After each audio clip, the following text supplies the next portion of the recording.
first comes across the data. It will stop only when it queries the whole data table. If in case I have a table with 100 million rows of data, it will stop the search only when it hits the last row. So it's a very tedious process. So in order to reduce this load, we use this index. Index helps us to seek the data, like what we have in dictionary.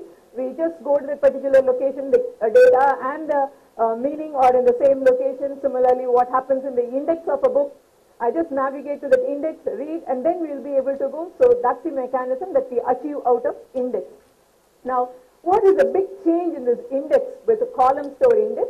Index is also stored inside the database along with the data in the same data page.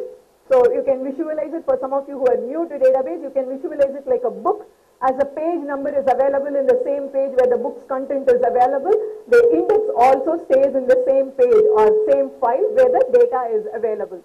So it occupies a space in the database, and every row will have a number. So every row must be read in order to retrieve a particular data.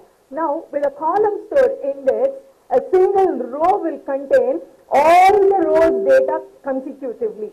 A column completely shifts. The index which was stored one below the other is now stored one next to other. So if I read one row's data, I'll be able to read multiple rows index value. So by which retrieval of data becomes faster. So that's the column store index, and this is one of the very important techniques. This is very useful when you do large retrieval of data. Where do we have this large retrieval of data? Normally in application, there will be only either one insert or one update or one delete or few select statements. Like when we retrieve our inbox from our mail,